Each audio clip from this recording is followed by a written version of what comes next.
arbitraje internacional, un pantallazo general como para adentrarnos en el tema del arbitraje internacional, nosotros sabemos que en general el arbitraje es ya una de las formas más antiguas utilizadas para resolver conflictos a nivel global, ¿no es cierto?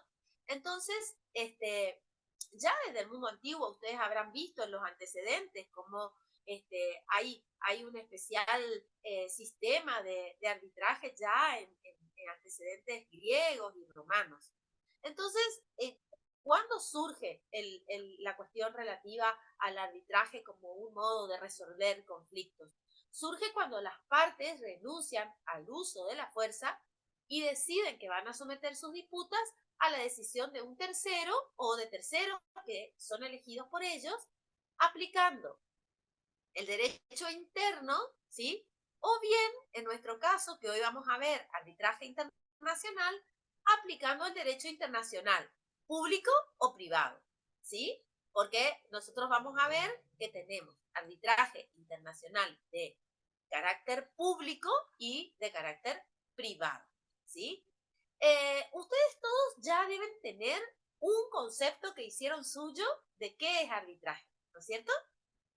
Cada uno ya se apropió de un concepto de en qué consiste el arbitraje, qué es el arbitraje como modo de resolución de conflictos. Yo manejo uno que en el año 2019 dio un autor de apellido Pérez que dice que es un modo de solución de controversias que ofrece el ordenamiento jurídico que se encuentra en constante evolución, en constante perfeccionamiento, para que las partes basadas en el principio de la autonomía de la voluntad puedan excluir respecto de ciertos casos, cuando sea posible, la jurisdicción judicial y nombrar a terceros, denominados árbitros, para que estos, de manera independiente y de manera imparcial, resuelvan el conflicto dictando un laudo que las partes van a cumplir voluntariamente o, en caso contrario, se va a llevar a cabo la ejecución judicial. ¿Sí? Fíjense por qué tomo este concepto. En la primera parte del concepto, yo les mencionaba que el autor dice, es un modo de solución de controversias que ofrece el ordenamiento jurídico. Bueno, en nuestro caso, si hablamos de arbitraje internacional, lo que vamos a tener en cuenta es, vamos a ver qué ordenamiento jurídico se va a aplicar por la característica esta particular que tiene la modalidad de arbitraje internacional. ¿Sí? Entonces vamos a tener que tener en cuenta esta cuestión. ¿Sí?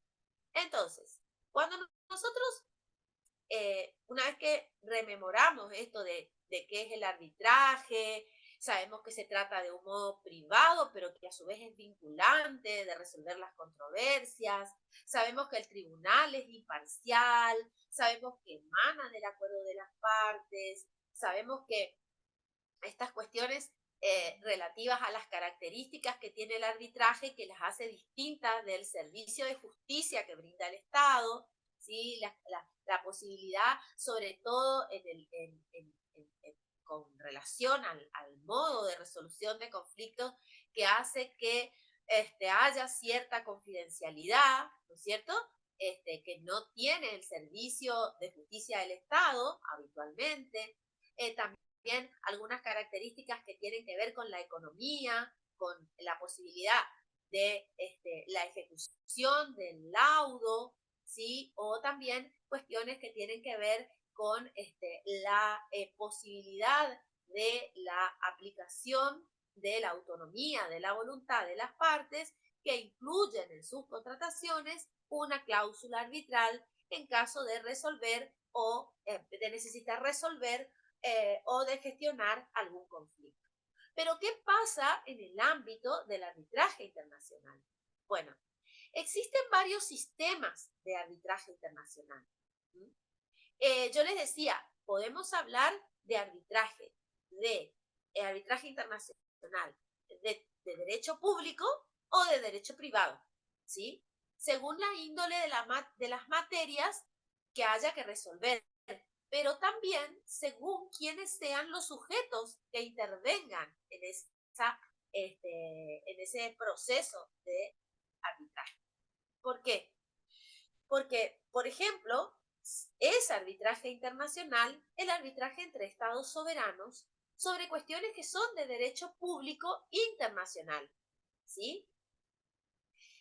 Así, por ejemplo, tenemos también un sistema de resolución de disputas de la Organización Mundial de Comercio, de la OMC.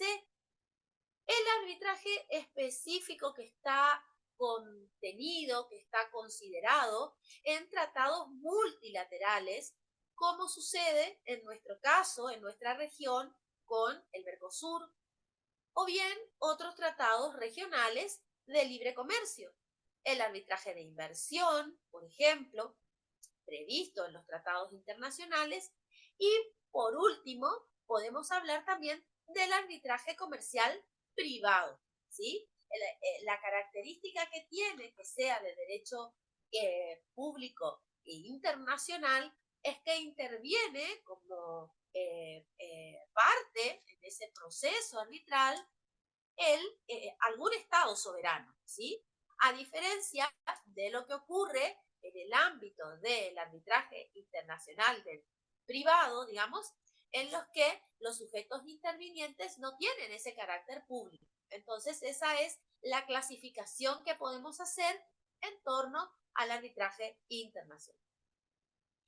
Cuando el arbitraje internacional involucra estados soberanos, ya sea por acuerdos específicos con aplicación de normas de derecho internacional público o dentro del marco de, por ejemplo, la Organización Mundial de Comercio, como les citaba hace un rato, hay aplicación de normas de derecho comercial internacional.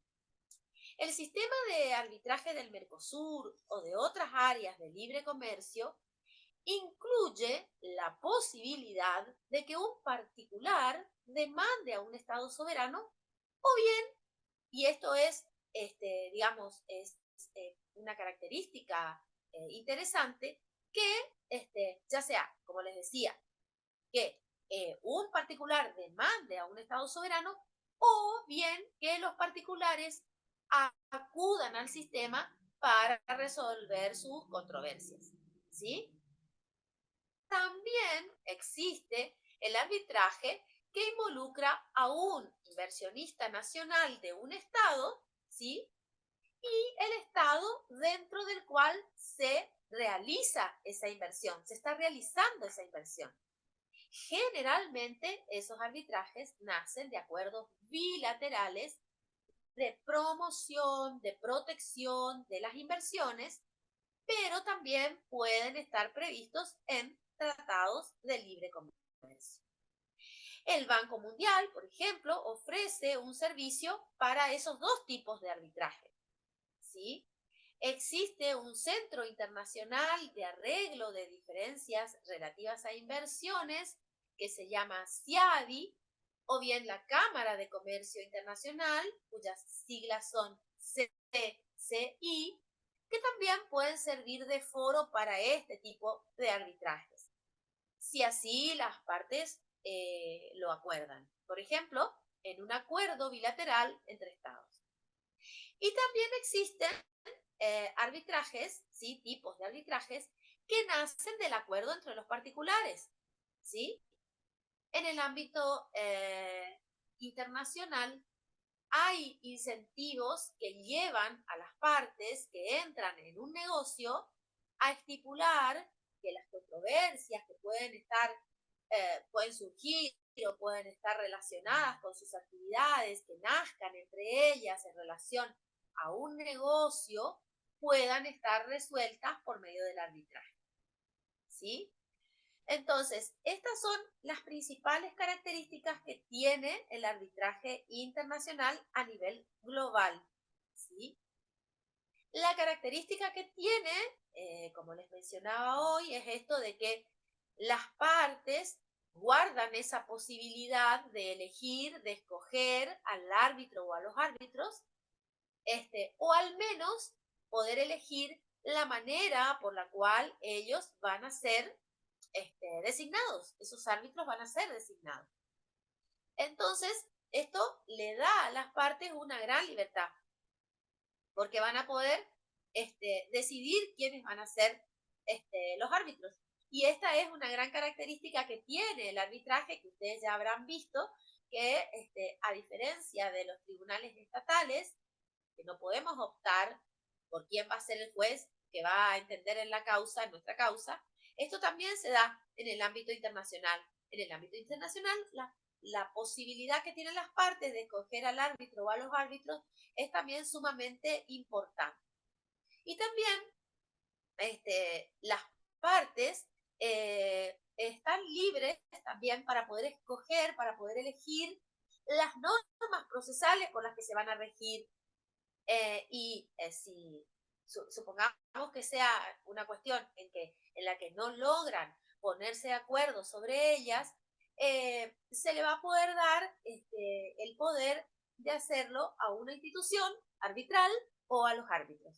Entonces, todas estas cuestiones hacen que, por lo general, el arbitraje también en el ámbito internacional sea un procedimiento mucho más rápido que el juicio que se tramita ante los tribunales estatales, ¿sí? Y además, como les decía hace un rato, y que esto también coincide en la mayoría de los autores y quienes investigan sobre arbitraje internacional, también que los procesos arbitrales en el ámbito internacional, digamos, tienen el plus o destacan por esta cuestión de la privacidad.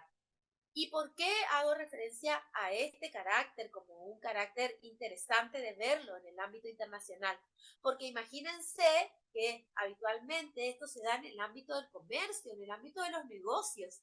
Entonces es sumamente interesante para las partes que están involucradas en un conflicto saber que cuentan con este principio de la confidencialidad, de cómo se ventilan todas las cuestiones que tengan que ver con la disputa que hay que resolver. Es muy interesante, a ellos les genera ciertas seguridades, ¿no es cierto?, contar con este mecanismo de la confidencialidad, de la privacidad. Bueno, hasta acá, ¿algo que quieran mencionar, algo que quieran agregar?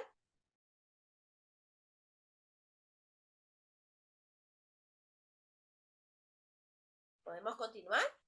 ¿Sí? Sí, profe. Cualquier cosa que necesiten alguna aclaración, ustedes me interrumpen, me preguntan, lo comentamos, ¿sí? Entonces, el arbitraje internacional, a través del mecanismo del arbitraje internacional, podemos decir que las personas físicas o jurídicas que están involucradas en un conflicto eh, van a diferir la solución de su disputa a un tribunal arbitral que va a resolver ese conflicto, dando, como en todos los casos, el denominado laudo arbitral, ¿sí? Bien, esto es arbitraje internacional en general. ¿Por qué es muy importante que ustedes que se están formando en arbitraje tengan en cuenta las implicancias del arbitraje internacional? Porque nosotros sabemos que el adelanto de las tecnologías y todo lo que tiene que ver con la expansión y con la globalización del comercio, de las inversiones a nivel transfronterizo, a nivel mundial, potencia las relaciones comerciales entre empresarios, entre inversores, a veces también intervienen los estados, y eso hace que se conviertan en complejas todas esas relaciones. Y es muy habitual y es inevitable que de esas relaciones puedan surgir conflictos. Nosotros sabemos que el conflicto no es ni bueno ni malo, que es un elemento que está presente en las relaciones humanas. Entonces, las partes, al comienzo de la relación preferentemente, pueden pensar en este modo de resolución de los conflictos que en este caso tiene esta connotación internacional. Lo mismo que siempre mencionamos en el caso de los métodos alternativos de resolución de disputa o los métodos adecuados de resolución de conflictos, el arbitraje viene siendo utilizado con mucha mayor asiduidad en los últimos tiempos, y ello tiene que ver con, como todos advertimos, digamos, en que son mayores, a medida que se van complejizando las relaciones, son mayores también las posibilidades de encontrarnos con conflictos. Pero la característica que tiene, que lo hace interesante de ser utilizado, es esto de que son las partes las que resuelven, que van a someter esa cuestión controvertida al arbitraje, ¿sí? Tiene las mismas características que tiene el arbitraje en general, con estas especificidades que les decía de digamos, la característica internacional o el elemento internacional. Lo mismo que en el arbitraje, que podríamos decir la doctrina denomina doméstico, al que no es internacional, lo mismo que en ese tipo de arbitraje, es interesante la inclusión de una cláusula de arbitraje, sobre todo, imagínense, en el ámbito de los negocios, en el ámbito comercial, cuando haya que resolver algunas cuestiones y las partes encuentren que pueden llegar a tener inconvenientes con las jurisdicciones porque sean distintas o porque se den algunas cuestiones técnicas complejas para resolver, ¿sí? Que tengan que analizar algunas cuestiones que tienen cierto tecnicismo por el tipo de relaciones negociales o comerciales. ¿Podemos continuar? Bien. Sí, profe. Ahora que sabemos en qué consiste el arbitraje internacional, qué características tiene, por este componente internacional que tiene, ¿sí? Vamos a analizar cómo trata nuestra ley, la ley argentina, ¿sí? La denominada ley LACI, L-A-C-I, la ley 27.449, cómo regula todo lo relativo al arbitraje internacional. Estamos 27.449. ¿Sí? Muy bien. Entonces, yo les propongo que hagamos un análisis, ¿sí?, del articulado de la norma, como para ir viendo, para ir entendiendo cómo está regulada en nuestro ordenamiento jurídico este tipo especial de arbitraje. La ley de arbitraje se denomina, la ley 27.449 se denomina Ley de Arbitraje Comercial Internacional. ¿Sí? Alguien recién dijo, cuando comenzábamos la clase, es una ley bastante nueva, ¿sí? Tiene su tratamiento, digamos, tuvo su tratamiento legislativo y tuvo sanción en el año 2018. La ley de arbitraje comercial internacional 27.449 establece precisamente cuál es el ámbito de aplicación, ¿sí? ¿Cuál es su ámbito de aplicación? En el artículo 1 dice que la ley 27.449 se aplica al arbitraje comercial internacional, ¿sí? Y lo rige en forma exclusiva, ¿sí? Entonces, chicas, muchachos, si nosotros vamos a hablar en nuestro ordenamiento jurídico de arbitraje internacional, nos vamos a regir por esta ley de manera exclusiva. O sea, ¿qué está haciendo la ley? Está excluyendo la aplicación de otros cuerpos normativos que también regulan el arbitraje, ¿sí? Ejemplo, el Código Procesal Civil y Comercial de la Nación. Ejemplo, el Código Civil y Comercial de la Nación. Ejemplo, algún código procesal local, como pasa en Corrientes, que tenemos incorporada la figura del arbitraje, ¿sí? Entonces, está haciendo una aplicación de las normas de la ley de manera exclusiva. Lo que sí hace es, dice, se aplica de forma exclusiva la ley y a los efectos del arbitraje internacional, ¿sí? A los efectos del arbitraje internacional, dice, sin perjuicio de cualquier tratado multilateral o bilateral vigente en la República Argentina. ¿Sí? La ley de arbitraje comercial internacional dice en su texto, en el artículo 3, que se considera, o cuando se considera, mejor dicho, que estamos frente a un arbitraje internacional.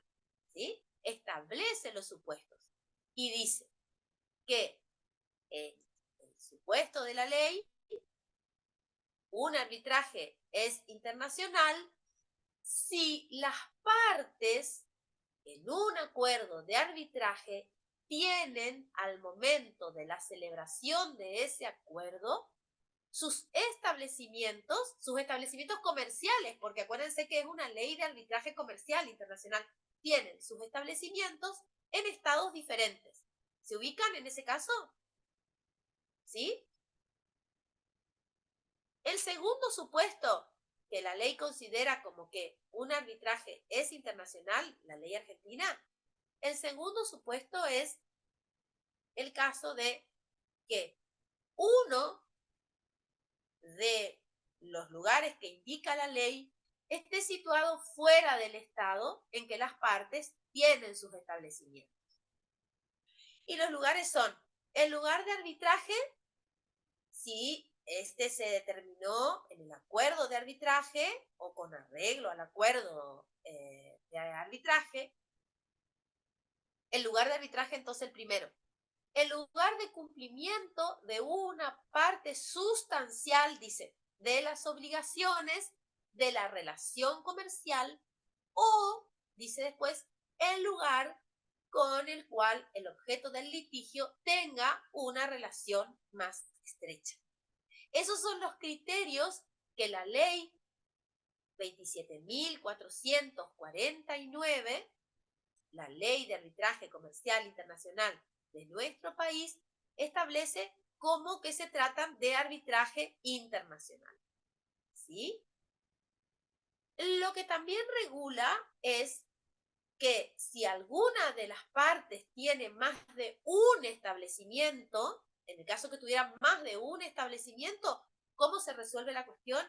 El establecimiento será el que guarde una relación más estrecha con el acuerdo de arbitraje.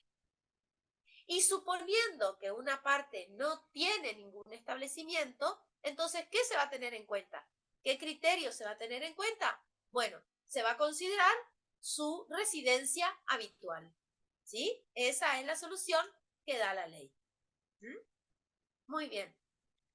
Esto es digamos, en una primera aproximación, lo que tiene que ver con qué considera nuestra ley nacional de arbitraje comercial internacional, que es un arbitraje internacional, qué considera en cuanto a los supuestos, qué considera en cuanto a solucionar qué pasa en caso de que tengan más de un establecimiento o que no tengan un establecimiento, la ley da la solución, y luego a partir del artículo 5, en el capítulo 2, la ley establece unas definiciones y una regla de interpretación, unas reglas de interpretación. Y también es súper importante y súper interesante este aporte de la ley, porque establece a los fines de la ley qué es arbitraje. Esto es muy interesante. Dice la ley que arbitraje, dice en el artículo 7, arbitraje, y la ley pone en su texto entre comillas, arbitraje, entre comillas, significa cualquier arbitraje, ¿sí? Independientemente de que sea o no una institución arbitral permanente la que vaya a ejercitar ese arbitraje. También define, a los efectos de la ley, qué se entiende por tribunal arbitral. Dice, tribunal arbitral para la ley 27.449 es tanto un solo árbitro como una pluralidad de árbitros. O sea, la ley le llama tribunal arbitral, pero puede ser un árbitro o pueden ser una pluralidad de árbitros. Otro aporte importante en el contexto de la ley con relación a esto de las definiciones y las reglas de interpretación tiene que ver con cómo define tribunal arbitral. Dice, tribunal arbitral significa el que tiene un solo árbitro como el plural, y además dice, tribunal significa un órgano del sistema judicial de un país. O sea, que a los efectos de la ley nosotros tenemos que decir las dos palabras. Si nosotros estamos hablando de arbitraje comercial internacional, si nosotros decimos tribunal arbitral, es arbitraje. Si nosotros decimos tribunal, es el mecanismo jurisdiccional, el servicio de justicia que presta el Estado. ¿Sí? O sea que ahí tenemos que ser muy precisos en las denominaciones. Bueno, ¿hasta aquí alguna consulta? Bueno, seguimos. Entonces, tribunal arbitral tenemos que decir, porque si decimos solo tribunal, para la ley, tribunal es la justicia como servicio que brinda el Estado.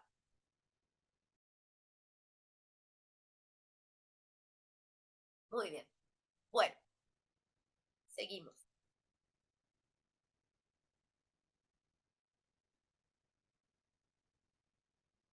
Bueno, vamos a analizar ahora algunas cuestiones de la ley que tienen que ver con el alcance que tiene la intervención del tribunal arbitral, ¿sí? Y del tribunal. Cuando dice tribunal, nosotros sabemos, estamos haciendo referencia a servicios. Entonces, la ley dice que en los asuntos que rige la ley no interviene ningún tribunal salvo en los casos que la ley así lo disponga, ¿sí? Entonces establece que los jueces del lugar de la sede del arbitraje son competentes para las funciones que la misma ley establece, ¿sí? Que tienen que ver con cuestiones relativas a acordar libremente el procedimiento para el nombramiento del árbitro o de los árbitros, ¿sí? Entonces, esta es una cuestión que también considera la ley. También menciona, establece todo lo relativo al acuerdo de arbitraje, ¿sí? Dice que el acuerdo de arbitraje es aquel por el cual las partes deciden que van a someter sus controversias o ciertas controversias, porque pueden definir también qué controversias van a someter, y no en una expresión genérica sus controversias, sino determinadas, ciertas controversias. ¿Y saben por qué es importante que entendamos esto? Porque puede tratarse de algún establecimiento, algunos establecimientos, algún tipo de actividad comercial o algunos negocios que tengan actividades tan específicas, ¿sí? Y entonces que puedan abstraer esas actividades y en relación a ellas las controversias que pudieran surgir para que sean objeto de tratamiento a través de un tribunal arbitral, ¿sí?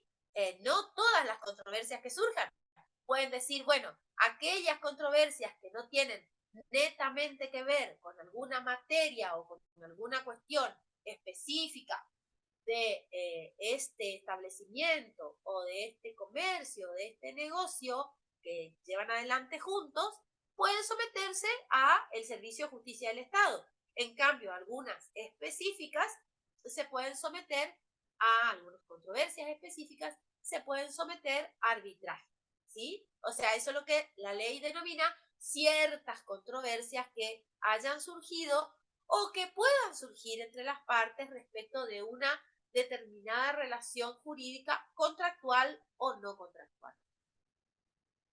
Dice también la ley que el acuerdo de arbitraje puede adoptar la forma de una cláusula compromisoria que esté incluida en el contrato, ¿sí? O bien puede tener la forma de un acuerdo independiente al contrato, ¿sí? Que el acuerdo de arbitraje tiene que constar por escrito, ¿sí? Y que se entiende que el acuerdo de arbitraje es escrito cuando queda constancia de su contenido en cualquier forma. El requisito de que el acuerdo de arbitraje conste por escrito se puede cumplir con una comunicación electrónica, dice la ley, si la información que está consignada en ella es accesible para una posterior consulta, ¿sí? Y también lo que hace la ley es ya define qué es comunicación electrónica y dice que comunicación electrónica es toda comunicación que las partes hagan por mensajes de datos. Y dice que mensaje de datos se considera, se entiende, la información generada, la información enviada, recibida, archivada a través de medios electrónicos, magnéticos, ópticos o similares, ¿sí? Y como puede ser, por ejemplo, el intercambio de datos electrónicos, correo electrónico, cita al telegrama, ¿sí? Y bueno, y el telefax que ya en la actualidad no se usa tanto, ¿sí? ¿Seguimos? ¿Estamos bien hasta ahí? ¿Alguien que quiera agregar algo? Hay algo que a mí, cuando analizo esta parte de la ley, me parece que es fundamental que veamos cómo las nuevas tecnologías nos abren un sinmundo de posibilidades. Fíjense que también a partir de la pandemia del COVID se abrieron un montón de posibilidades de realizar arbitrajes, así como sucede con los otros modos alternativos o los otros modos adecuados de resolución de disputa, de llevar adelante arbitrajes a distancia, ¿sí? O sea, no necesitamos que el tribunal arbitral, cuando está compuesto por más de un integrante, se encuentre en el mismo lugar físico. Pueden encontrarse en lugares distantes y sin embargo, como cualquier otro tipo de trabajo o de actividad, pueden llevarlo adelante a través de algún modo de comunicación electrónica.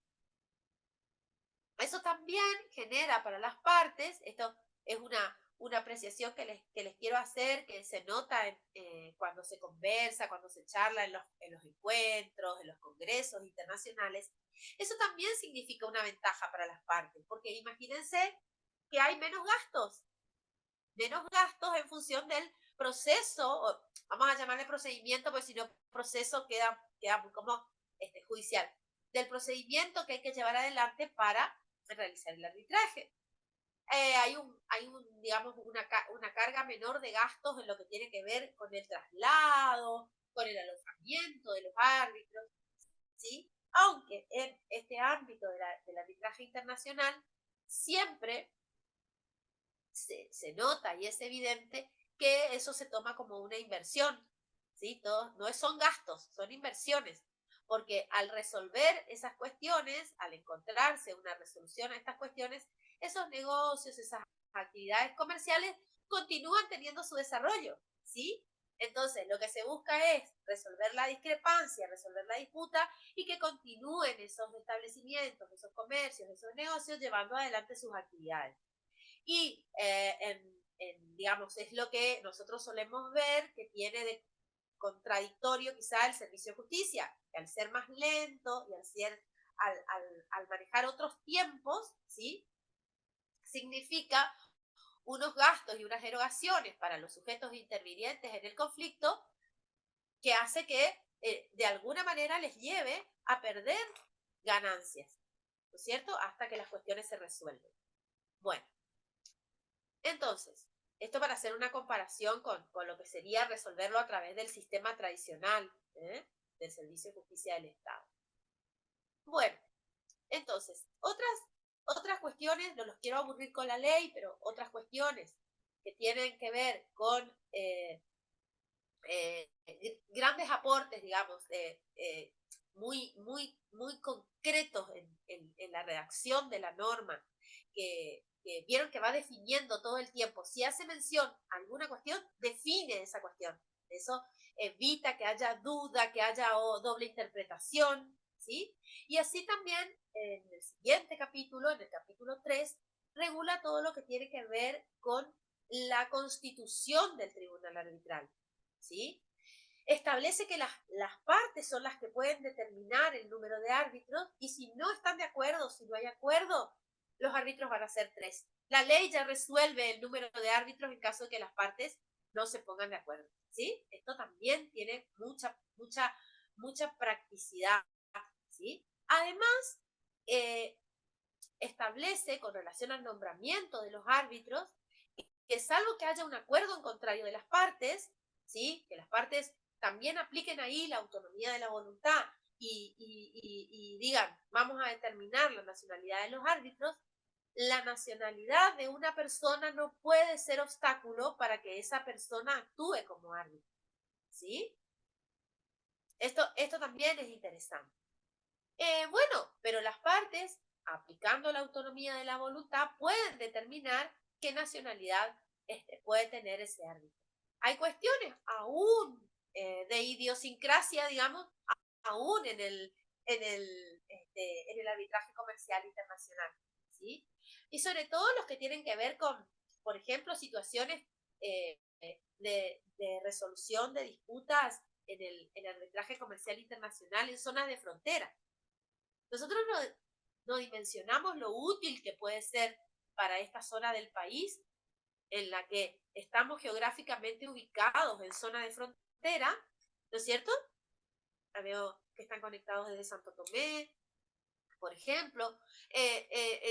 La importancia, la utilidad práctica que nosotros le podemos dar a este método, ¿sí? En estas cuestiones que involucren a cuestiones transfronterizas, ¿sí? Bueno, nuestra ley dice que salvo acuerdo de las partes, la nacionalidad de la persona no es obstáculo para que actúe como árbitro. Lo que sí establece la nulidad de la cláusula que confiere a una parte una situación privilegiada en cuanto a designar el árbitro o los árbitros, ¿sí? Y lo que sí también establece es que en caso de que se trate del arbitraje con 3 árbitros, cada parte nombra uno, ¿sí? Y los 2 árbitros se pueden designar, se van a nombrar, van a nombrar al tercero. Si una parte no nombra al árbitro dentro de 30 días de recibido el requerimiento de la otra parte para que lo haga, o si los 2 árbitros no consiguen ponerse de acuerdo sobre quién va a ser el tercer árbitro dentro de los 30 días contados desde su nombramiento, la designación se hace a petición de una de las partes por el tribunal competente, ¿sí? De acuerdo a un procedimiento establecido en el artículo 13 de la norma, que establece que en el caso de, les mencionaba hoy, los jueces del lugar de la sede del arbitraje son competentes para las funciones a las que se refieren estos supuestos que les estoy mencionando del capítulo 3, ¿sí? Bueno, otra cuestión interesante que me parece interesante para mencionarles en cuanto a la cuestión relativa a la ley 27.449 tiene que ver con que los árbitros pueden ser recusados, ¿sí? Entonces la ley establece los motivos de recusación, cuáles son los motivos para que se recuse el árbitro, ¿sí? Y también establece que un árbitro solo puede ser recusado si existen circunstancias que den lugar a dudas que sean justificadas respecto de su imparcialidad, que es fundamental, nosotros sabemos, en el proceso arbitral, o su independencia. O bien, si no posee las cualificaciones que las partes hayan convenido, ¿sí? De nuevo insisto con que pueden las partes convenir que los árbitros tengan conocimiento sobre determinada materia, sobre determinadas cuestiones, porque son las que son propias de la índole de las actividades comerciales que llevan adelante, ¿sí? Entonces necesitan que esos árbitros tengan una determinada formación en algunas cuestiones. Por ejemplo, que sepan de inversión, por ejemplo, que conozcan de algunas actividades específicas, ¿sí? Que tengan que ver, imaginemos en nuestra zona, todo lo que tiene que ver con las actividades ganaderas o con las actividades agrícolas, ¿sí? Entonces, las partes pueden ponerse de acuerdo y decir, bueno, necesitamos a los fines de la cláusula arbitral que estos árbitros tengan algunas características específicas, profesionales específicas, ¿sí? Entonces, además de este carácter que es propio del arbitraje, de la imparcialidad o de la independencia, también ver si posee estas cualidades convenidas por las partes. Una parte solo va a poder recusar al árbitro nombrado por ella, ¿sí? O en cuyo nombramiento participó o haya participado, por causas de las que haya tenido conocimiento después de, por supuesto, después de efectuada la designación, ¿sí? Bueno, esto también es fundamental que regule la ley para poder establecer el procedimiento de la recusación. Y a su vez también establece la posibilidad de nombramiento de un árbitro sustituto. ¿Sí? Dice que en el supuesto que un árbitro cesa en su cargo, ¿sí? O por ejemplo, en caso de renuncia, ¿sí? O también en caso de que las partes soliciten la remoción, porque estén de acuerdo, haya acuerdo de partes y soliciten la remoción de un árbitro, o porque expire la gestión, el mandato de ese árbitro, o por cualquier otra causa, se puede nombrar, se puede proceder a nombrar a un árbitro sustituto, ¿sí? ¿Y con qué procedimiento? Con el mismo procedimiento que se designó al árbitro que hay que sustituir, ¿sí? También la ley regula todo lo relativo a qué facultades tiene el tribunal arbitral, ¿sí? Entonces, establece que el tribunal arbitral tiene facultades para decidir acerca de su propia competencia, incluso sobre aquellas excepciones relativas a la existencia o a la validez del acuerdo de arbitraje.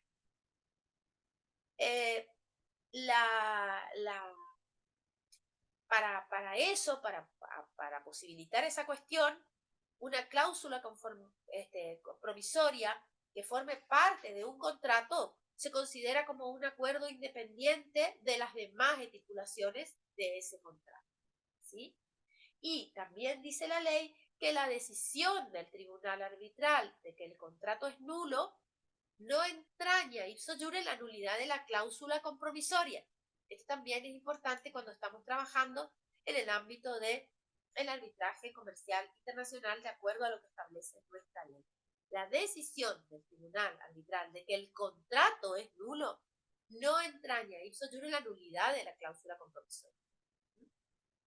Muy bien. ¿Están muy cansados de escucharme? ¿Quieren generar un ratito alguna reflexión, alguna cuestión que les trae, que les rememora de arbitraje en general, esto del arbitraje internacional?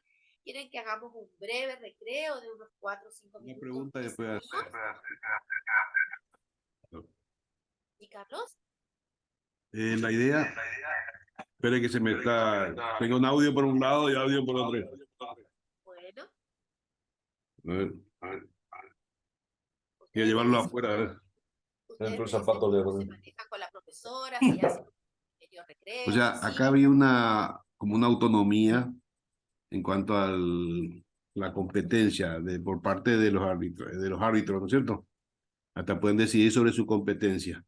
Ahora, estamos hablando internacional. Me quiero imaginar eso en un ámbito entre dos países. Ahora, cuando hay un conflicto, como el caso de que no se designa un juez y debo hacerlo la jurisdicción, ¿a cuál de ellas voy? Eh, pero si vas a la jurisdicción, si vas a los tribunales de justicia, ¿sí? Ese va a ser otro mecanismo, va a haber que aplicar un ordenamiento jurídico según que la cuestión sea de derecho común o según que sea una cuestión de derecho penal, etcétera. Y lo más probable es que las partes hayan incluido a qué jurisdicción van a someter sus controversias, en el supuesto de que no hayan incluido una cláusula arbitral, Claro, o sea, en el ¿sí? supuesto que si no, si está todo incluido, no habría conflicto, ¿no? Exactamente, pero ellos pueden determinar a qué jurisdicción se van a someter Claro, en caso. suponiendo que no lo hagan. Suponiendo que no lo hagan, habrá que ver qué dice la ley relativa a la materia que ellos hayan llevado adelante, ya sea que se trate de un contrato comercial que tenga que ver con cuestiones de compra y venta o cuestiones que tengan que ver con inversiones. Cada regulación específica de cada actividad va a ir variando de acuerdo a la temática, ¿sí? O sea, que Es ahí muy sería claro. derecho de internacional privado, ¿o qué? Y derecho internacional privado no va a ser porque si intervienen de distintas sujetos de distintas nacionalidades y son, por ejemplo, interviene el Estado como uno de los sujetos, acuérdense que siempre que intervenga el Estado, hablamos de cuestiones de derecho internacional público. ¿Y ahí qué voy a aplicar? Los tratados, los acuerdos fronterizos, los convenios, las convenciones internacionales. Y en el caso de que sean particulares, es muy difícil que no hayan previsto cuál va a ser la jurisdicción.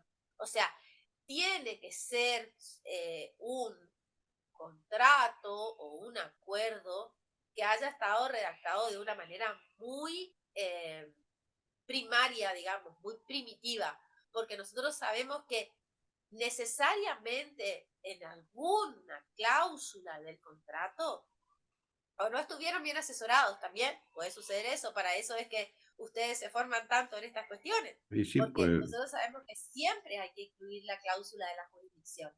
Y en ese caso, bueno, primero va a haber que definir cuál va a ser la jurisdicción interviniente y luego resolver sobre el fondo del asunto. O sea que ahí tenemos un doble problema, gracias por tu aporte, Carlos, pero ahí tenemos un doble problema porque a veces esto es un inconveniente de la falta de asesoramiento profesional, ¿sí?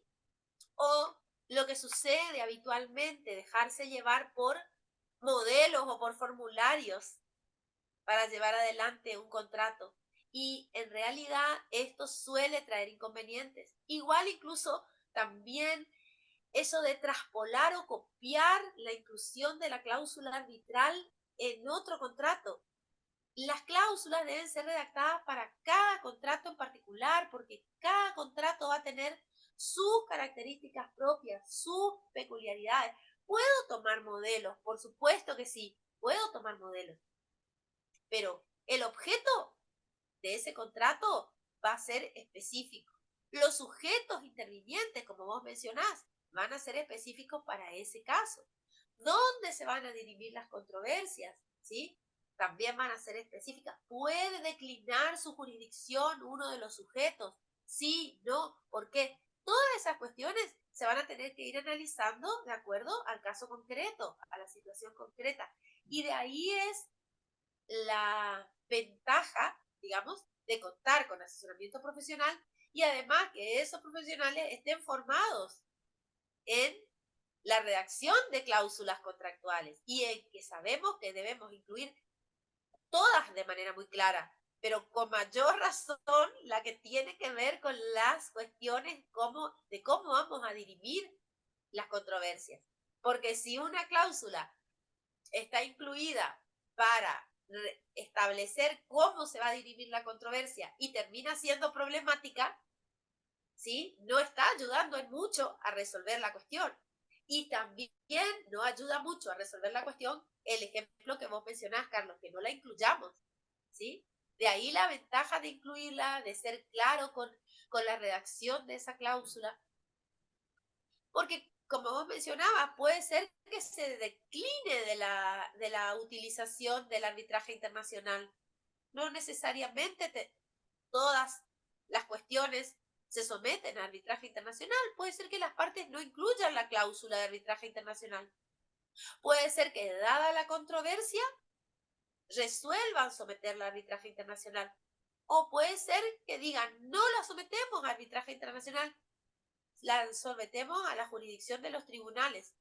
Y tampoco ahí hay que presionar, digamos, cuando uno actúa como un asesor, ¿sí? Tampoco hay que presionar, pero sí lo que uno tiene que hacer es poner todo su conocimiento profesional al servicio del cliente para cubrir lo que ahora en un rato vamos a ver y vamos a analizar, para cubrir lo que tiene que ver con la responsabilidad profesional que tenemos todos. O sea, más allá de la responsabilidad profesional como árbitros, en nuestro caso, ustedes todos van a tener una responsabilidad profesional como abogados, ¿sí? Cuando tengan que trabajar en estas cuestiones. A todos nos une una misma responsabilidad, ¿sí? Que en este caso nosotros que nos manejamos en el mismo ámbito de trabajo profesional, a todos nos va a incluir una responsabilidad profesional. Y también el asesoramiento que cada uno de los abogados de las partes les dé a su cliente. Fíjense que no solo del contrato que adquiere este cariz internacional, sino también el de cada profesional que trabaje con su cliente para llegar al acuerdo, que tiene la característica de estar inmerso, digamos, en el ámbito internacional. Así que son desafíos profesionales que se plantean también y que requieren de nosotros mucha formación. Bueno, precisamente me iba a entrar en ese tema, en el tema de la responsabilidad que genera, que produce, digamos, trabajar en este ámbito de el arbitraje en general y del arbitraje internacional en particular. Doctora, Gracias por tu aporte, Carlos. Andrés, doctora, te una escuchamos. consulta. Sí, con respecto, no entiendo muy bien el último párrafo del artículo 35 que dice que la decisión del tribunal arbitral de que el contrato es nulo no entrañará ipso iure la nulidad de la cláusula compromisoria. ¿Cómo sería eso? Claro, claro. Sí, el contrato que contiene la cláusula arbitral puede resultar nulo, ¿sí? Pero la cláusula compromisoria no necesariamente tiene que también sufrir esa sanción de nulidad. ¿Y por qué? A ver, ¿qué te genera pensar cuál es la idea de una norma, de una ley de arbitraje comercial internacional que resuelva la cuestión así? ¿Qué te parece? ¿Cuál es el espíritu que tiene la ley cuando regula esto así? Para poder resolver el conflicto, profe. Claro, Exactamente. apuntando específicamente a eso. Exactamente. Esa es la idea, ¿sí? Buscar de la mejor manera posible resolver el conflicto puntual que tenemos que resolver, la cuestión que traen las partes para resolver lo que genera una controversia, lo que genera un conflicto, ¿sí? Exactamente, ese se entiende que es el espíritu de la ley. Ese es, como vos bien mencionaste, el artículo 35 de la ley, la facultad del tribunal arbitral para decidir acerca de su competencia, ¿sí? Y para decidir también con respecto a la cláusula compromisoria, ¿sí? Gracias. Gracias. Bien, o sea, siempre en estos métodos, digamos, se trabaja de esa manera, ¿no es cierto? Es como que Vieron que el chip es otro. Además de una filosofía de vida, digamos, y de una filosofía de trabajo ya desde el punto de vista profesional, la mirada de las situaciones conflictivas es distinta. Bueno, ¿estamos bien de hora? ¿Cómo vamos de horario? ¿Bien? ¿No están muy cansados? ¿Habitualmente hacen algún recreo o continúan? Dependiendo del tiempo que va a durar la clase, profe. ¿Perdón, Gabriela? Dependiendo del tiempo que va a durar El la clase. tribunal sí, arbitral designó un recreo. Bueno, Sí, un yo recreo, les doctora. propongo que hagamos 5 minutitos de recreo y entonces después comenzamos con unos temas que a ustedes les van a interesar mucho para el futuro desarrollo profesional, que tienen que ver con qué responsabilidad tienen los árbitros, con digamos, cómo podemos desarrollarnos profesionalmente en el ámbito del arbitraje internacional y alguna cuestión que haya quedado en el tintero de nuestra ley también para analizar. Son las 14:10. ¿Les parece que hagamos un recreo hasta las 14:15? ¿Está bien? ¿Sí? Sí. Está bien, profe. Un ratito, 5 minutitos, Sí, profe. descansamos Sí, profe. descansamos un minutito, 5 minutitos y volvemos y entonces vemos el segundo tramo. ¿Sí? Doctora, buenas tardes, mucho Buenas gusto. tardes. Lescano le habla. ¿Sí? Disculpe, doctora, yo no estuve la clase pasada y quería saber si usted sabe la fecha de examen de segundo parcial. No sabría decirte, José, no sabría Ah, decirte. muy bien. ¿Un compañero Sábado también sabe? 21. ¿Cuándo? Sábado 21 de octubre. Muy bien, muchas gracias. Dice Natalia que es el sábado 21 de octubre. Muy bien. Bueno, muchas Gracias. gracias. Bueno, hacemos un requeridito de 5 minutos. Yo les hablo enseguida por acá otra vez. Bueno, Gracias. para el compañero eso depende de qué sede sos, porque si sos de la central creo que es el 19. Sí, sede central. Gracias, muy amable, ¿eh? No, de nada.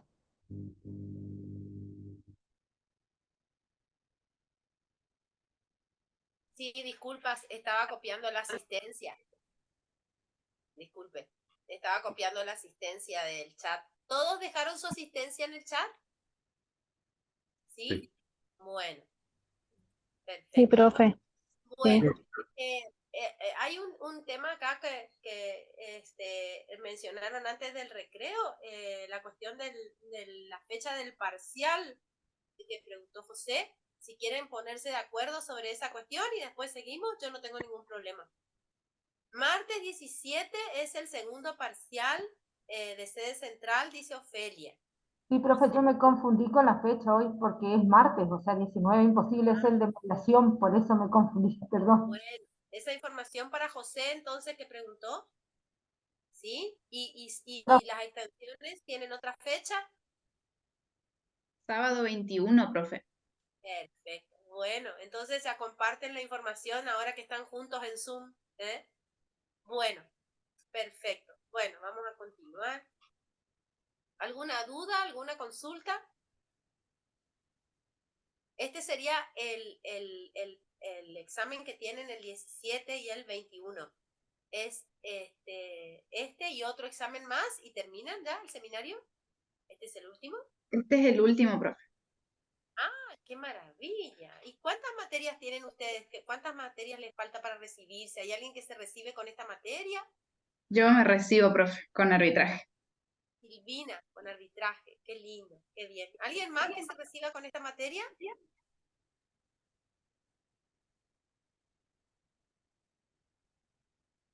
Pero les están faltando muy pocas para recibirse, ¿verdad? Bueno, qué maravilla, qué lindo. 2 o 3 materias cada uno acá los chicos. Qué lindo, qué maravilla. Bueno, muchos éxitos para todos. La verdad que es un gusto compartir con casi futuros colegas ya. Bueno, qué lindo, qué lindo. Me alegro muchísimo. Les deseo muchos éxitos para todos. Gracias, profe. Gracias. Gracias, doctor. ¿Qué otras materias están cursando, además de arbitraje? Ética, Ética, ¿qué otra más? Mediación. metodología de las ciencias. ¿Quién está cursando mediación? ¿Silvina? ¿Ah, José también? pero qué maravilla, están haciendo No, arbitraje y mediación. Qué no, maravilla. yo hice el año pasado ya mediación. Qué bueno, qué bueno, bueno, qué bueno.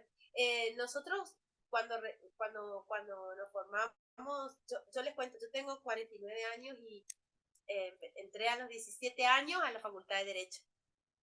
A nosotros no nos formaban para litigar o para dedicarnos a la carrera judicial, pero la verdad que es maravilloso, un trabajo impresionante el que se viene haciendo en toda nuestra región con los métodos alternativos o los métodos adecuados, como se llaman ahora, de resolución de disputas en nuestra región.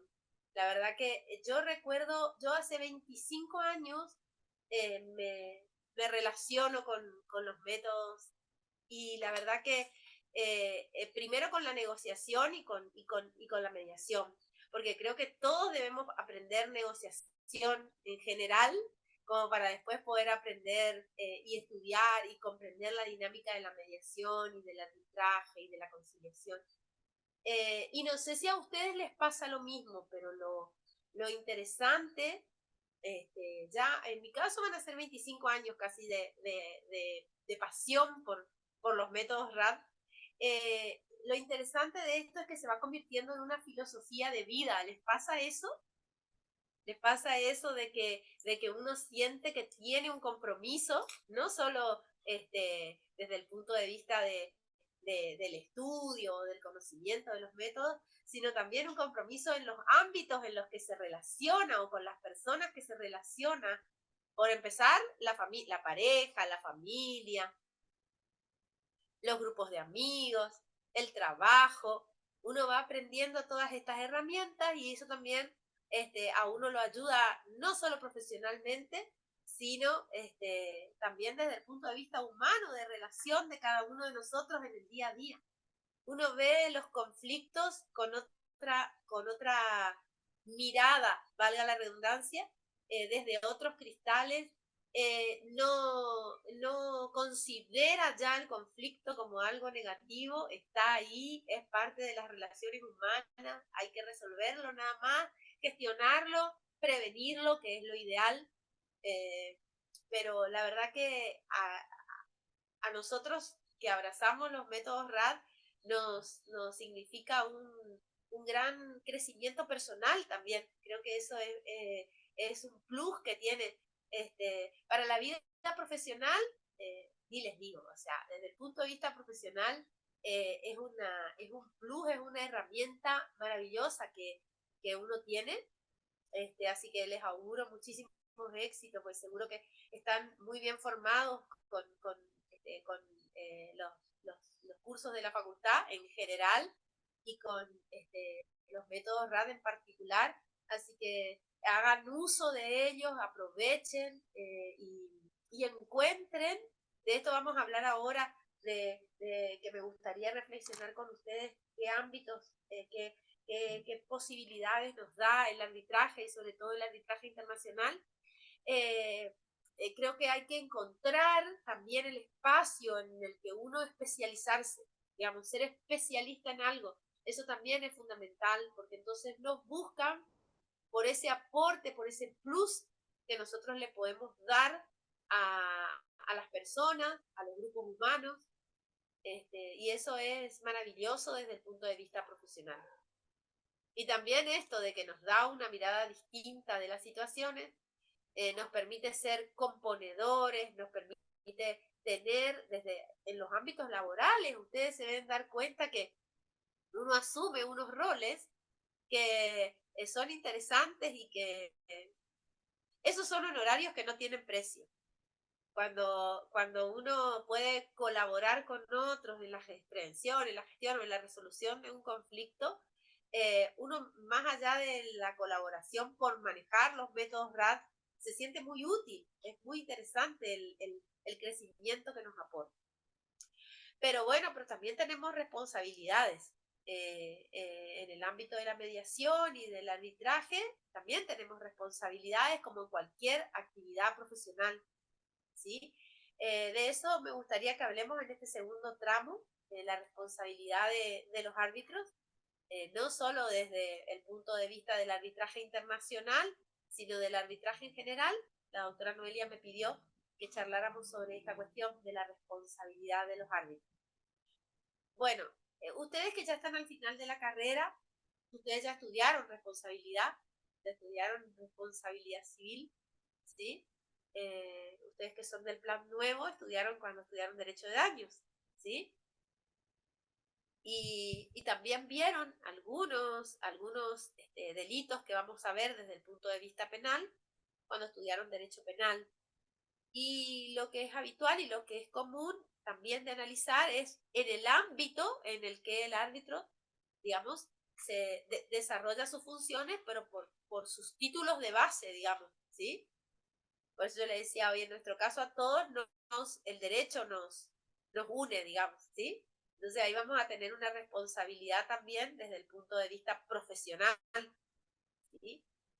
Cuando se lleva adelante arbitraje internacional, y también sucede en el denominado arbitraje doméstico, como le llama la doctrina del arbitraje local, ahí ustedes saben que hay instituciones que ofrecen los servicios de arbitraje. Así que también ahí, desde ese punto de vista, podemos analizar la responsabilidad profesional. O sea, como ustedes ven, les estoy marcando 4 ejes, cuatro formas, 4 tipos, 4 clases de responsabilidad desde el punto de vista de los árbitros. La responsabilidad en nuestro país está sujeto a el régimen, por un lado, de la responsabilidad penal, ¿sí? Entonces, los árbitros van a poder ser pasibles de los delitos de prevaricato, ¿sí? Del artículo 200, esperen que me olvide el número, ya les digo. Acá tengo el código, pues tengo todos los códigos procesales también. 269 del Código Penal. ¿Sí? ¿Qué otra norma del Código Penal? Bueno, este es importantísimo. Violación del secreto profesional, artículo 156 del Código Penal.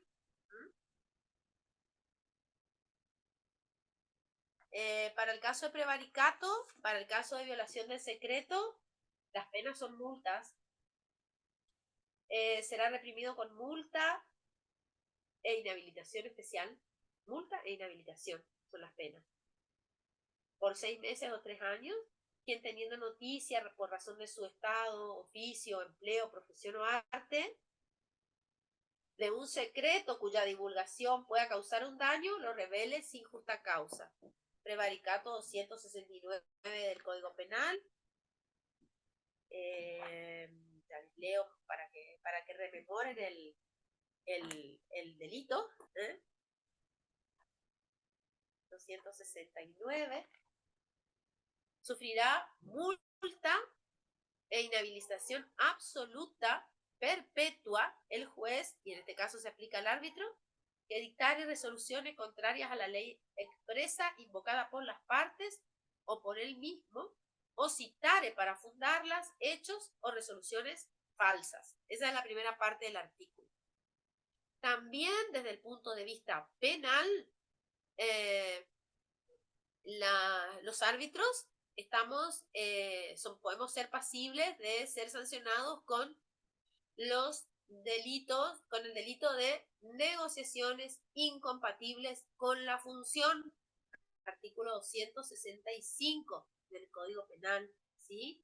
El artículo 265, para que lo rememoren, dice: será reprimido con reclusión o prisión de 1 a 6 años, detiene prisión, inhabilitación especial perpetua, el funcionario público que directamente o por persona interpuesta o por acto simulado se interese en miras de un beneficio propio o de un tercero en cualquier contrato u operación en la que intervenga en razón de su cargo.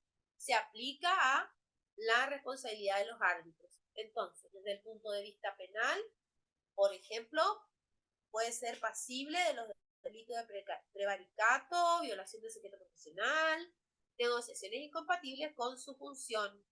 Vaya si no es importante estar atento y trabajar de una manera que no comprometa nuestro prestigio y nuestra ética profesional, ¿sí? Por otro lado,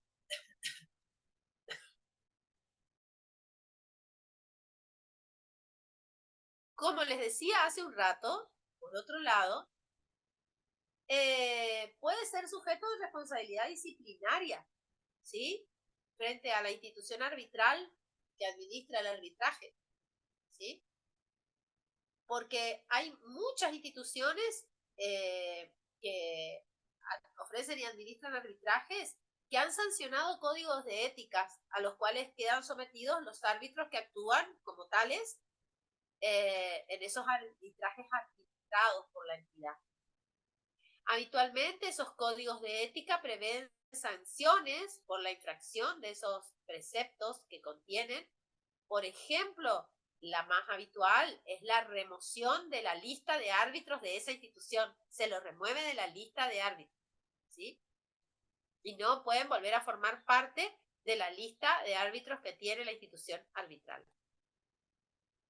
Y como les decía también, eventualmente frente al colegio profesional, ante el cual el árbitro o los árbitros estén matriculados. Porque imagínense, por ejemplo, en el caso de todos ustedes que estudian abogacía, que estudian derecho, en mi caso yo soy abogada y soy árbitro, entonces también podemos estar, podemos ser pasibles, digamos, de estar comprometida nuestra responsabilidad frente a nuestro colegio profesional en el cual estamos matriculados. Si somos abogados, por ejemplo, y estamos matriculados en alguno de los colegios de abogados del país, una conducta que constituya una violación a las reglas contenidas en los códigos de ética de cada colegio profesional puede dar lugar a sanciones disciplinarias aplicadas por los propios órganos del colegio profesional. Porque esas reglas no se aplican solamente respecto de los actos cometidos en la actuación como apoderado o como patrocinante de un cliente en un proceso judicial, sino también, en general, a cualquier conducta de un abogado que contravenga las normas éticas de la profesión. Y ahí estaría incluido el supuesto del árbitro. Y por último, la responsabilidad civil que tiene el árbitro frente a las partes. ¿Sí? ¿Quieren que repitamos las anteriores? ¿Quieren rememorar un poquito? La responsabilidad penal, ¿sí? Los casos más habituales son prevaricato, también el supuesto de violación del secreto profesional, negociaciones incompatibles con su función de árbitro, todos esos delitos tipificados en el Código Penal, artículos 269, 156 y 265. Y vieron las sanciones que tienen son fuertes. Por otro lado, tenemos la responsabilidad denominada disciplinaria, ¿no es cierto?, frente a la institución arbitral que administra el arbitraje. ¿Cuál suele ser la sanción que prevén los códigos de ética? La remoción de la lista de árbitros de la entidad de ese árbitro que cometió alguna falta grave. Puede ser la suspensión y luego la remoción, ¿sí? Pero habitualmente hay también una responsabilidad denominada disciplinaria. Y luego tenemos también eventualmente la responsabilidad frente al colegio profesional en el que esté matriculado el árbitro, ¿sí? Por ejemplo, en nuestro caso, en los colegios de abogados, que tienen también códigos de ética para el ejercicio de la profesión. Entonces también podemos ser pasibles de alguna sanción disciplinaria que apliquen los órganos del colegio, ¿sí? Por ejemplo, suspensión de la matrícula, retiro de la matrícula, multa, ¿sí? Alguna inhabilitación, multa. O sea, eso sería a nivel profesional. Y luego la responsabilidad civil, que tiene que ver con que nosotros sabemos que en nuestro derecho nacional, eso ustedes saben, ¿dónde está regulado el arbitraje? Tenemos distintos cuerpos legales, ¿no es cierto?, en los que está regulado el arbitraje. ¿Dónde? ¿Dónde encontramos la regulación del arbitraje? Tenemos el Código Civil y Comercial. Muy bien, Código Civil y Comercial. ¿Qué más? Código Procesal Civil y Comercial de la Nación. Tenemos algunas provincias como Corrientes que incluye también la cuestión arbitral en sus códigos procesales. Y la ley que acabamos de analizar en relación a el arbitraje comercial internacional. La ley, ¿cómo era el número? 27.449. 449. Entonces ahí tenemos varios textos normativos en nuestro derecho que consagran normas sobre el arbitraje. Tenemos esos cuerpos legales: Código Procesal Civil y Comercial, Código Civil y Comercial, la ley LACI, ¿sí? LACI, Ley de Arbitraje Comercial Internacional, 27.449. Que acuérdense del artículo 1 que leímos al inicio cuando empezamos la clase. Ustedes a lo mejor siguieron con la vista ese artículo.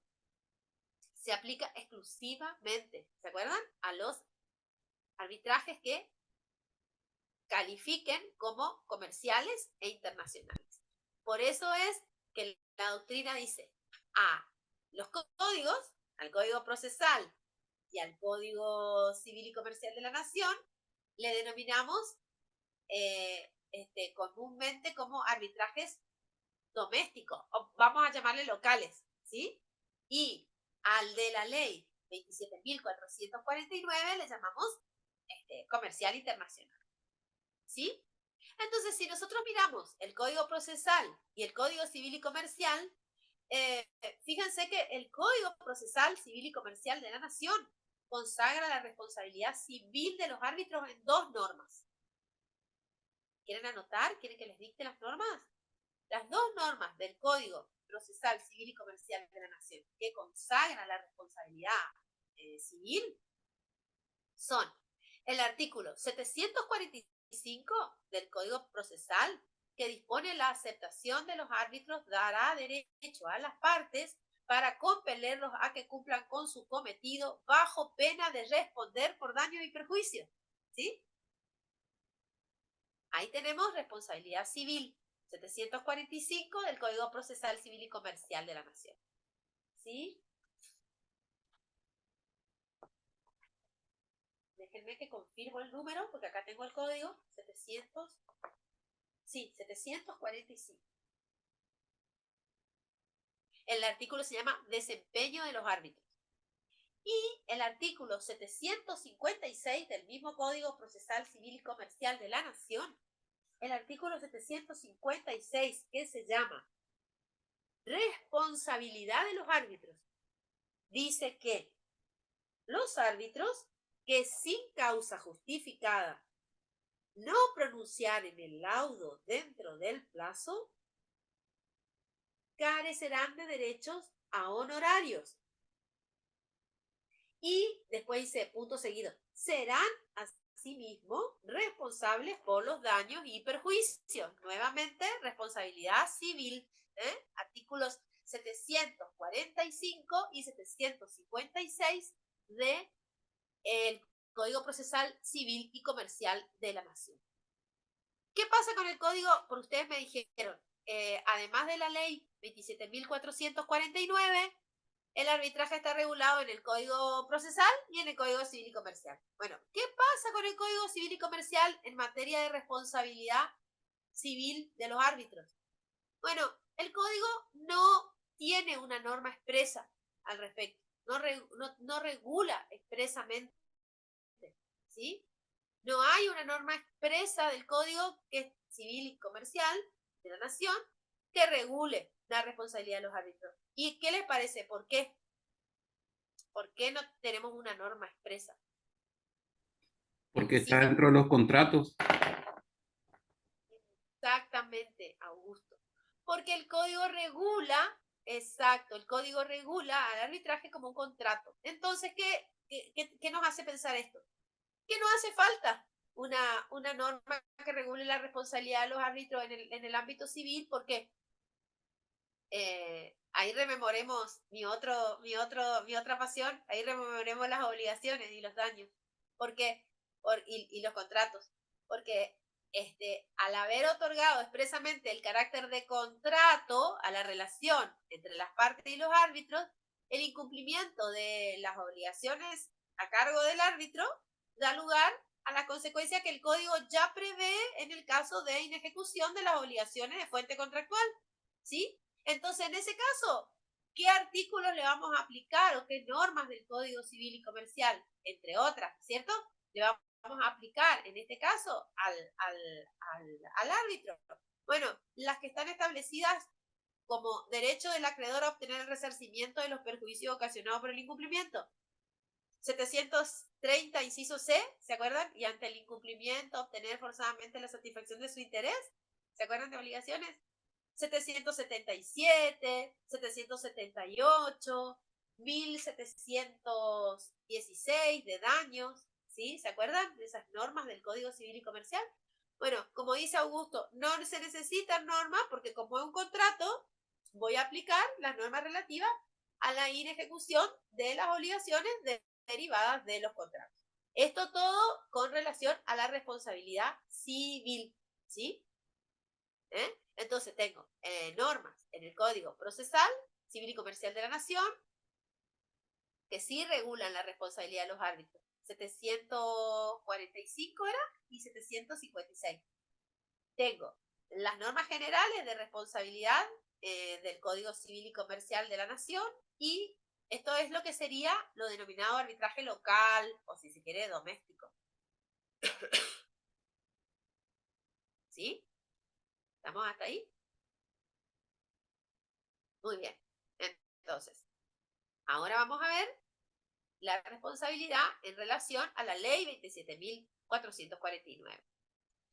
La responsabilidad de los árbitros en arbitraje comercial internacional en relación a la ley 27.449 no contiene tampoco ninguna regla relativa a la responsabilidad de los árbitros. ¿Eso por qué? Porque se basó sustancialmente en la ley modelo de la Comisión de Naciones Unidas para el Derecho Mercantil Internacional, cuyas siglas son CNUDMI.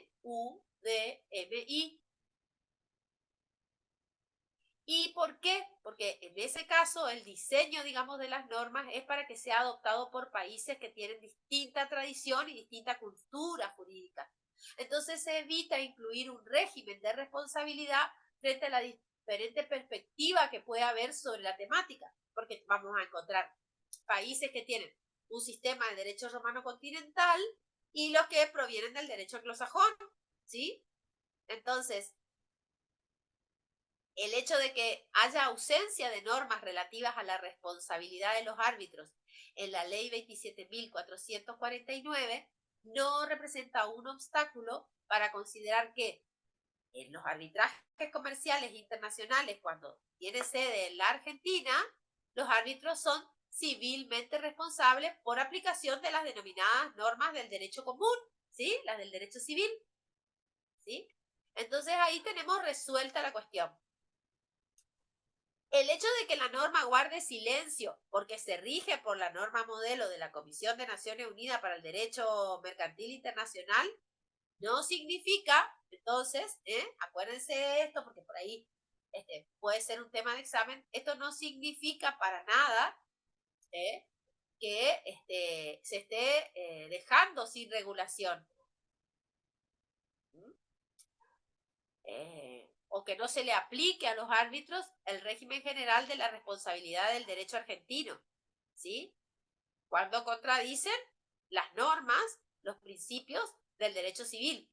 Y también, por supuesto, lo mismo con el ámbito del derecho penal, con los delitos penales. Entonces, lo que tenemos que distinguir de nuevo en materia de responsabilidad de los árbitros es según que se trate de un arbitraje local o doméstico o según que se trate del arbitraje internacional, ¿sí? En el ámbito del derecho de la responsabilidad del derecho común, las normas no son otras que las que surgen del incumplimiento contractual, ¿sí? O sea que vamos a tener que ver que se configuren los factores de atribución de la responsabilidad civil, ¿sí? por el incumplimiento y que ese incumplimiento genere un daño, una relación de causalidad adecuada entre el incumplimiento y el daño y que no digamos, no exista ninguna causa de justificación, ¿sí? Muy bien. Esto es con relación a la responsabilidad de los árbitros. ¿Hay alguna duda, alguna consulta, algo que quieren que volvamos a repetir? No hay ningún problema. Podemos volver a repetir algún tipo de responsabilidad, algo que les haya quedado un poquito más confuso. Responsabilidad penal, responsabilidad civil, responsabilidad que tiene que ver con el ejercicio de alguna profesión, ¿sí? Esa no se olviden. Y también la responsabilidad que puede surgir en el caso de que el arbitraje sea administrado por alguna institución arbitral, porque en ese supuesto también puede haber algún tipo de responsabilidad disciplinaria por el incumplimiento de algún código de ética que tenga la institución que ofrece el arbitraje. ¿Sí? Profe, una duda nomás. Sí. La de institución disciplinaria y la que sería del código de ética o el colegio, esas dos son disciplinarias. Ahí Sí, está. claro, y prevén, Silvina, prevén, generalmente prevén. Las sanciones son inhabilitaciones, prevén suspensiones, primero, ¿no es cierto? Si las faltas no son tan graves, suspensiones, inhabilitaciones. En el caso de las instituciones arbitrales, remueven a ese árbitro de su lista. Ese árbitro nunca va a poder trabajar por esa institución que administra el arbitraje, ¿sí? Y eso es un desprestigio profesional importante, porque imagínense que no poder formar parte de una lista de una determinada institución es una mancha en la carrera de ese árbitro, ¿sí? Y lo mismo, bueno, cuando lleve adelante alguna profesión que esté colegiada, digamos, en la que haya una matrícula y esté colegiada, ¿sí? Eso pasa cuando coinciden, por ejemplo, las actividades de abogado y árbitro, ¿sí? El colegio profesional toma conocimiento de esa falta grave de su colegiado y sanciona, porque generalmente los códigos de ética no consideran nuestra labor solo como abogados litigantes, patrocinante o representante o asesor técnico, sino también otras funciones que podemos llevar adelante. Y dentro de esas otras funciones está la de ser mediador, árbitro, ¿no? Por esa razón. Así que esas son las responsabilidades. Ahí Bueno, entendí, profe, gracias. No, por favor. ¿Alguien más que quiera aportar algo? Y ahí vamos a la parte que a lo mejor a ustedes más les interesa. ¿Quiénes pueden ser árbitros en el arbitraje internacional? ¿Y qué características, qué perfiles profesionales tenemos que tener? ¿Seguimos? ¿Sí? Bueno. Para saber quién puede ser árbitro en el arbitraje internacional, en el ámbito del arbitraje internacional, nosotros tenemos que pensar que esta figura también fue evolucionando con el paso del tiempo. En un pasado no muy lejano, había muy pocas personas que actuaban como árbitros en arbitrajes internacionales. Había determinados estudios jurídicos, buffet, como le llaman en Centroamérica, determinados estudios jurídicos que llevaban adelante los arbitrajes, ciertos buffets ya conocidos en ese ambiente profesional para llevar adelante arbitrajes internacionales. Y bueno, había una cantidad bastante reducida de profesionales, ¿sí? Generalmente eran bien conectados, es decir, se conectaban por mérito, por antecedente, y eran llamados a actuar como árbitros. Esa tendencia se va a ir revirtiendo. ¿Cómo? Por el aumento del comercio internacional y por el uso cada vez mayor de los métodos adecuados de resolución de disputa por parte de las empresas internacionales para resolver sus conflictos. Con la Convención de Nueva York sobre ejecución de laudos arbitrales extranjeros de 1958, que es una convención, la Convención de Nueva York de 1958, es una convención que ratificaron más de 170 países, hasta que yo supe, hasta 2021, hasta 2022 ingresaron países. Con esta convención, que les decía que se llama Convención de Nueva York de 1958,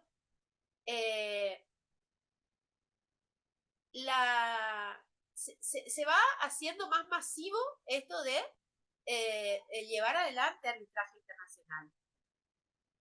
Se involucran ya las transacciones comerciales internacionales desde los lugares más remotos del mundo, desde los lugares que ustedes más remotamente se puedan imaginar. A medida que va creciendo el arbitraje comercial internacional, inexorablemente, ¿qué va a suceder? Se va a ir necesitando profesionales con experiencia y con mayor formación específica en los temas que haya que resolver, ¿sí? O sea, eso que era un pequeño mundo circunscripto a determinados estudios jurídicos, determinados bufetes, determinados profesionales del derecho, se va ampliando y esto va dando lugar, digamos, también a que se abra una posibilidad profesional.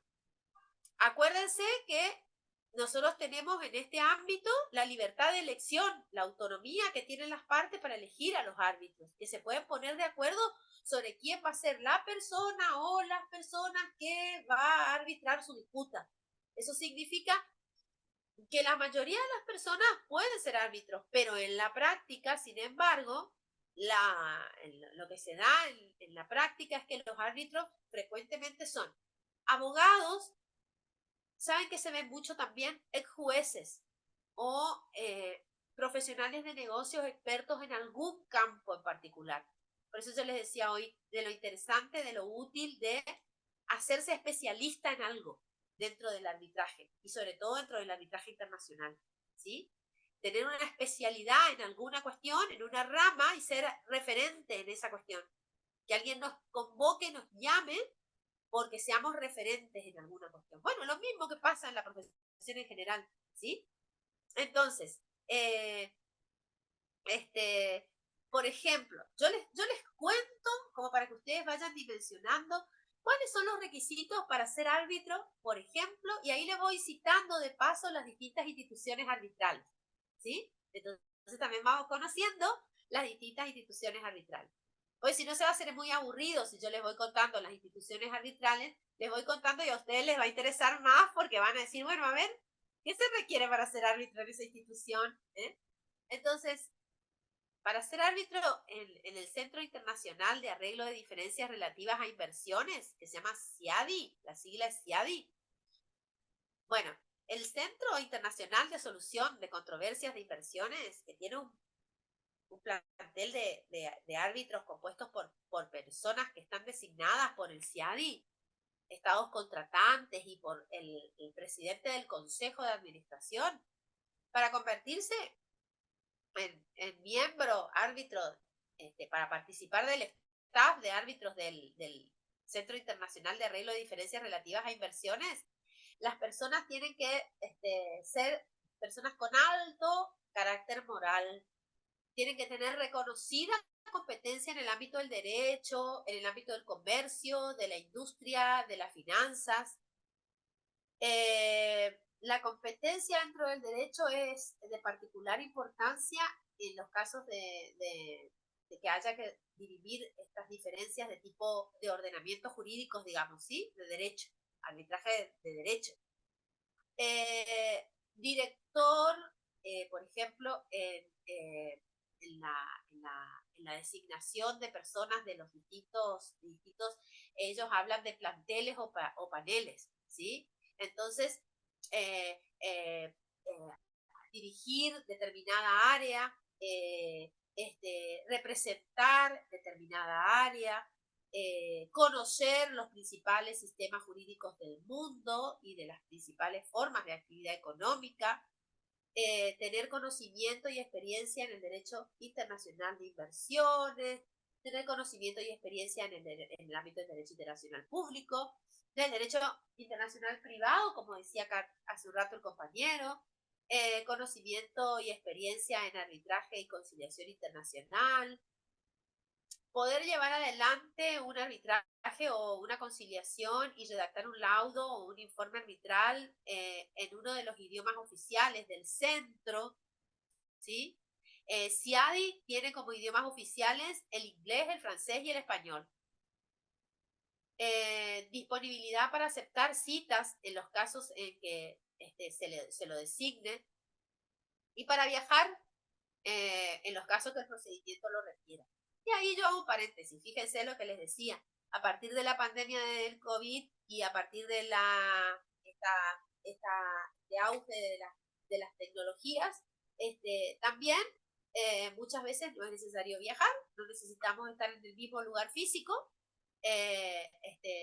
y puede llevarse adelante un arbitraje, ¿sí? Bueno, pero establece ese requisito de la disponibilidad para aceptar citas dentro de una fecha, a partir de la fecha de la designación y de viajar para los procedimientos del caso. Los requisitos, les cito los requisitos de una manera general para convertirse en árbitro de la Cámara de Comercio Internacional de la ICC. Los árbitros tienen que ser nombrados por la Corte de la ICC directamente o bien, por una propuesta del Comité Nacional de la ICC, ¿sí? Cámara de Comercio Internacional. Pero obviamente, acuérdense ustedes, pueden ser también nominados o elegidos por las partes, ¿sí? Por quienes requieren del arbitraje. También en la Cámara de Comercio Internacional, ¿saben por qué se guía mucho? Por las encuestas que se hacen, las encuestas de cuál fue el desempeño del árbitro, ¿sí? Tienen muy en cuenta los resultados de las encuestas y la opinión de las partes que hayan sometido algún diferendo o algún litigio a arbitraje internacional. Las características para convertirse en árbitro del Centro Internacional para la Resolución de Disputas, cuyas siglas son ICDR, dice que los árbitros de su plantel tienen que tener como mínimo 15 años de experiencia empresarial o profesional. Tienen que tener grado educativo de licenciados, sería licenciado en Derecho o abogado, como en nuestro caso, y también grado educativo apropiado para el campo de la especialización que se requiera para llevar adelante ese arbitraje. Escuchen esto. Tienen muy en cuenta honores, premios y citas que indiquen el liderazgo de esa persona en su ámbito profesional, ¿sí? Así que a cuidar los promedios de las carreras, a cuidar los promedios cuando uno se especializa en posgrado, en maestría, en doctorado, porque ellos tienen muy en cuenta en esta forma de arbitraje institucionalizado los antecedentes de la persona que quiera postular para estar en la lista de árbitros. Y también, por supuesto, formación y experiencia sustancial en arbitraje, en mediación o en otras formas de resolución de disputas. También tienen muy en cuenta la membresía a una asociación profesional, ¿sí? U otras experiencias u otros logros relevantes, como por ejemplo publicar artículos, publicaciones, ¿sí? Porque eso demuestra que uno está actualizado en lo suyo, ¿sí? Les digo de otra institución, como para ir cerrando, convertirse en árbitro del Centro de Arbitraje Internacional de Singapur, por ejemplo, que tiene las siglas SIAC, S-I-A-C, dentro de su plantel, de su panel de árbitros, el Centro de Arbitraje Internacional de Singapur tiene muy en cuenta que se demuestre un nivel adecuado de conocimiento y experiencia del arbitraje internacional, se goce de buena reputación y de buen carácter. aunque ustedes no lo crean, así.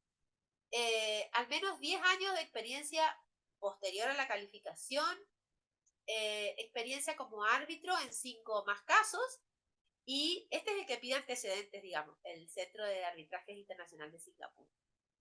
Y completar al menos 2 laudos arbitrales comerciales. Y el Centro de Arbitraje Internacional de Singapur pone un límite de edad, entre 30 y 75 años. En los otros no encontré que establezcan un límite, pero sí en el de Singapur. Para convertirse en árbitro de la Corte de Arbitraje Internacional de Londres, cuyas citas son A, I, C, B corta, también tiene una base de datos de árbitros y considera especialmente todo lo que tenga que ver con la formación arbitral internacional y no hace ningún tipo de especificaciones en cuanto a otras cuestiones que tengan que ver con aptitudes de tipo personal, pero sí que tiene que ser una persona que se muestre imparcial, que tenga independencia de las partes, y en el caso de esta institución no necesariamente debe probarse la experiencia previa.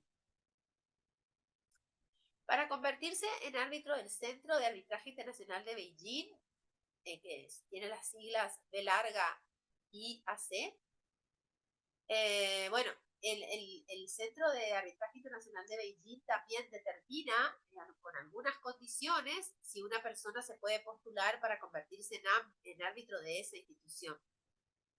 Quien se vaya a postular como árbitro de esa institución, tiene que haber estado involucrado en trabajos de arbitraje durante al menos 8 años, o sea, una antigüedad de 8 años. También haber sido abogado, al menos durante 8 años. También se considera especialmente si ha sido juez, y también como mínimo 8 años. Y si participa de investigaciones jurídicas o educación pública o educación jurídica. En la traducción yo supongo que se refiere a que sea profesor universitario, ¿sí? Y que participe de investigaciones. También tener amplios conocimientos en materia legal, de economía y de comercio. Esa es la de Beijing. La de Beijing también pide una cierta antigüedad a nivel profesional, ¿sí? Pero no marca lo más difícil es hablar en chino, doctor. Claro, sí, bueno, eso sí. Pero no marca un límite de edad. Pero hay algunos que sí marcan límites de edad. Entre 30, pero yo supongo que tiene más que ver con la madurez, con eso de que se necesita para la imparcialidad, para la independencia. Supongo, pero tampoco me parece, no entiendo, la verdad que no entiendo el límite de 30. A lo mejor porque de esa manera hay antigüedad en el ejercicio profesional. Entonces eso da unos años de sustento en el ejercicio de la profesión. Pero vieron que no es imposible. O sea, se puede aspirar a ser árbitro internacional participando de esas instituciones. Yo les digo que es un trabajo muy redituable desde todo punto de vista y que requiere, como cualquier otro, formación, mucha formación, mucha lectura. Hay que estar inmiscuido de las cuestiones que tienen que ver con lo macroeconómico, con cuestiones de economía, de comercio, del derecho, leer, ser un ávido lector, y por lo demás conciliar el trabajo si hay que trabajar con otros árbitros, digamos, aprender a co-arbitrar, ¿sí?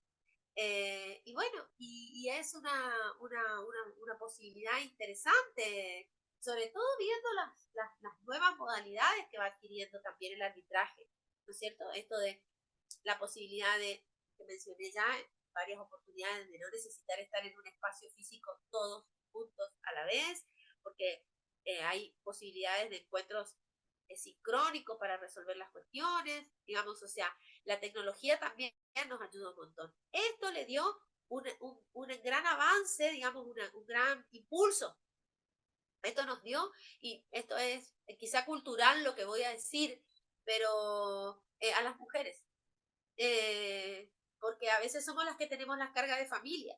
Entonces el hecho de decir, bueno, voy a ser árbitro internacional, significa tener que viajar, tener que ir a otro país, tener que ir a otro continente, y el hecho de que se pueda hacer arbitraje a distancia internacional posibilita que quizás sigamos haciendo nuestras actividades en los horarios profesionales, ¿sí? Y que se pueda también desplegar esa parte de la profesión a nivel internacional.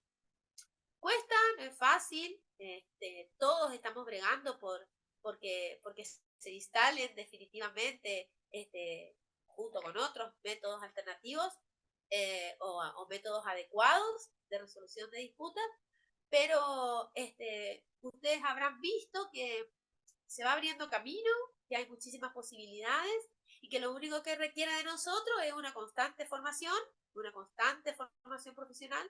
En Argentina hay instituciones que permiten que certifiquemos como árbitros generales y especializados.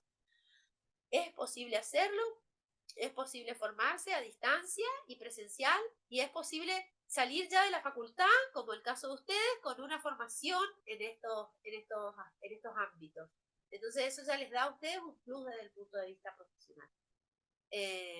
Y una mirada distinta de todas las situaciones que vienen acuden a nuestras situaciones y personas, ¿no? Que acuden a solicitar nuestro servicio profesional. Bueno, quedo a disposición porque no los quiero retener más, porque la profe me dio un horario que ya me repasé, pero no los quiero retener más, pero bueno, quedo a disposición para cualquier duda, consulta. Profesora, ¿Sí?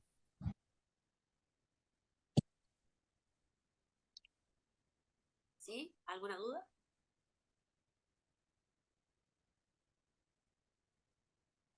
¿Consulta que quieran realizar?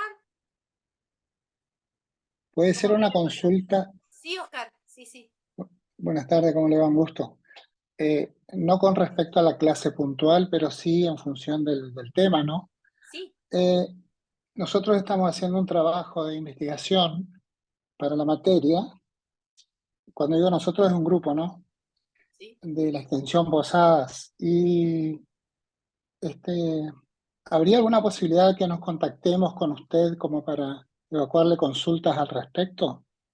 Pero sí, con mucho gusto, pero ya estoy intrigada por saber cuál es el tema de la investigación. El tema es el conflicto a raíz del cobro del canon peaje en la hidrovía Argentina-Paraguay. Está bien, bien. Bueno, yo a disposición para lo que pueda ser útil, sí, por supuesto. ¿Su correo? ¿Me podría facilitar su correo? María Irene Z, todo de corrido. Ahí escribo en el chat, mariairenez@hotmail.com.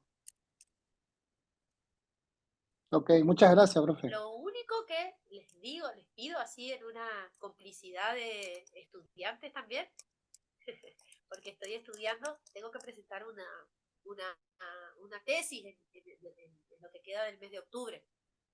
Entonces, si por ahí si no contesto rápido, es porque estoy abocada a la escritura. Si vieron que la escritura lleva, voy a tomarme 2 semanitas y solo voy a dedicarme no me voy a dedicar a la mediación. Arbitraje no tengo nada por ahora, es más difícil, todavía cuesta la inclusión de la cláusula arbitral.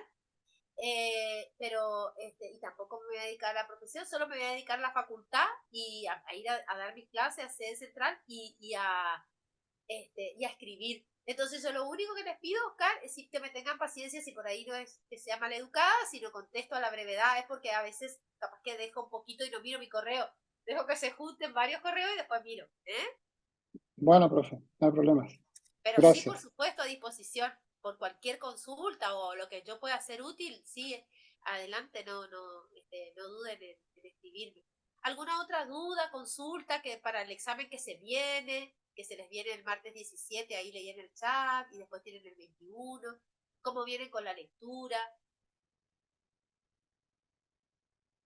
Más o menos parece, Ofelia, ¿no? Bueno, también a disposición por cualquier cosa que necesiten. Yo también le voy a decir a su profesora, ¿sí? También le voy a decir a Noelia, con la doctora Noelia, nosotros trabajamos mucho juntas y nos llevamos muy bien, somos un gran equipo, así que yo sé que ella no va a tener ningún problema en que en caso que ustedes necesiten algún material, etcétera, facilitarles, que necesiten bibliografía para estar bien preparados para el examen. Yo les voy a decir que quedé a disposición de ustedes también, ¿sí? Muchas gracias, profe. Mucha suerte para todos. Nos vemos en alguna oportunidad, seguramente para seguir capacitándonos, para seguir compartiendo siempre algo que tenga que ver con los métodos RAD, con arbitraje. Yo a disposición. Un gusto haber compartido esta tarde con ustedes y quedo a disposición si no hay consultas, si no hay preguntas. Muchas gracias por dedicarnos su tiempo, profe. Muy No, por interesante. favor, a ustedes, gracias. Gracias por la paciencia, perdón por lo congestionada que estoy. Por suerte la clase es virtual, entonces pude dar. Y perdón por el problema técnico con el micrófono. Estoy limitada porque estoy con una sola computadora, por eso es que no podía cambiar a otra. Pero bueno, espero que en algo haya podido colaborar con este tema y no podemos agotarlo todo en una sola clase, así que bueno, quedo a disposición a través de la doctora Noelia o ustedes mismos si necesitan bibliografía, si necesitan material, a disposición.